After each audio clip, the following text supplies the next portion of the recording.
Hello and a grand momento to you. It's Melanie. I'd like to take a little dive in here in regards to communication and know that so much freedom can come from knowing how to effectively communicate and express what it is that is essentially a sense of being seen, for the radiant being that we all truly are. And what's being highlighted here is many different ways in which we can communicate, and it's also leaning into doing so with in-depth compassion, and so speaking through the heart, speaking softly to oneself so that it lands in the heart of the other as we're speaking, as if you were essentially speaking and communicating with yourself and coming to that gentle and compassionate space, speaking through the inner dialogue. And I spoke into this really recently, actually, this exact topic. So it's wanting to come up again, and it's leaning into letting go of the notion that we need to have things perfect, and where our defenses are and where we may be leaning into them ourselves, and to have compassion as it reduces so much of our suffering.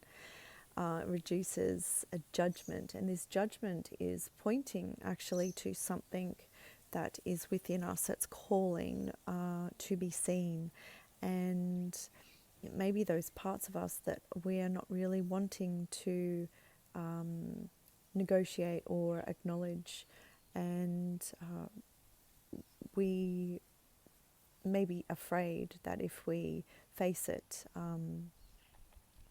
other things will come up, but this is our ego self wanting to control. So we are being called to come into the heart with oneself and to really step into alignment with kindness and compassion, and ask, like, how can I act? How can I be of service? How can I help?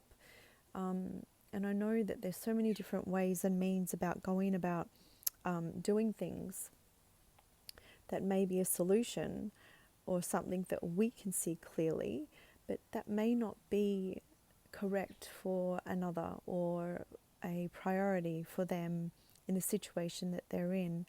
And just to know that when we create that space, it actually allows miracles to manifest, right? Because we're letting go of our attachments, and it's really paramount, no matter where we are in this, to come home to this sacred temple, to a beautiful sanctuary that we can create for ourselves, and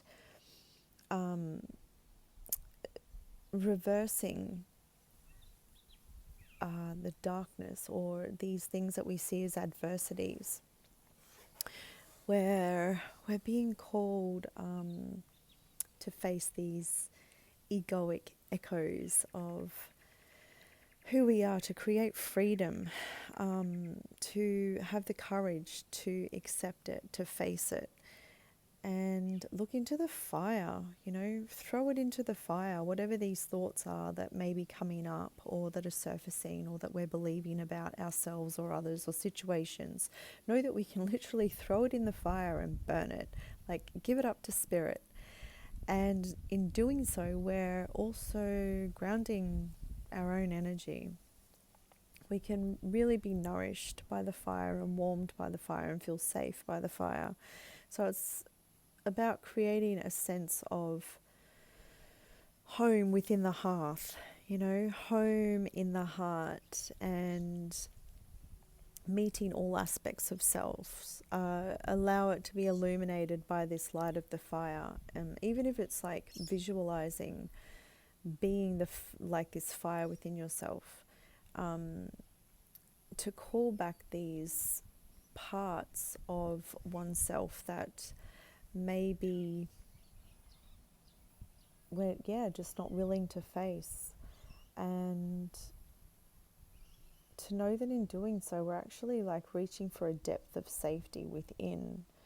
That is essentially the safe space for us. It's a place where we can cultivate calmness, in this quietude of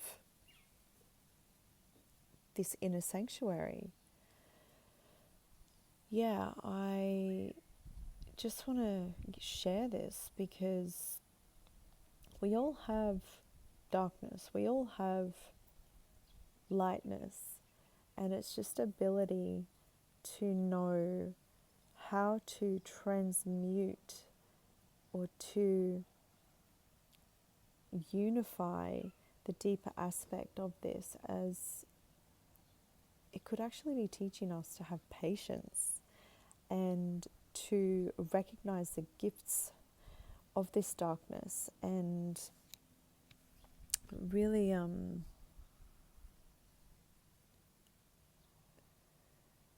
do our best not to focus on the actual thing, but to look beyond that, to meet it and unify it, and know that nobody else or nothing else actually has the ability to take your energy unless you give it your energy. So I feel like that's also part of the message of really being mindful of where there could be the potential to get caught up in the things that we believe need to be a certain way, or how we need to be perfect to do something, and to be ourselves, like, but just to do the thing anyway, right? To give it up, meet it with compassion, with love, communicate that now is the moment to actually do the thing that through doing it will set yourself free, right? Like, illuminate that diamond light within to unify with this part of yourself. Like, there is gold in it, and it's actually the light that casts the shadow. So, food for thought. It is all presenting as a perfect opportunity to reclaim those lost parts of ourselves, and where there is a will to meet it, to unite with our inner strength, like to be courageous enough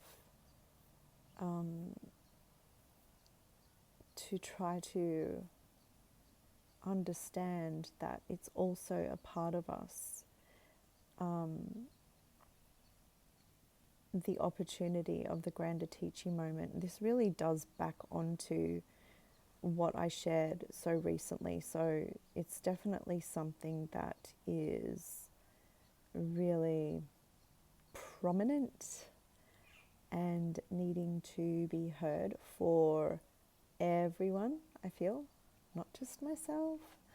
And just, yeah, like, sow the seed, sow it with intention, nurture it, and by all means enjoy the process, as it leads to infinite expansion, right? It allows to move away from anything that is essentially what we may be perceiving to be in the way, and more often than not, the only thing that is thyself. So I think that's all I'm going to speak into today. And aside from that, be the radiant being that we have come here to be. And that is ultimately and essentially what is so important for us to remember, and to accompany it with joy and laughter, and like enjoy the process. Be grateful for even the simplest of things, as that brings us closer to connection and appreciation and love. And ultimately, I feel so many of us, I won't say all, would love to feel and experience love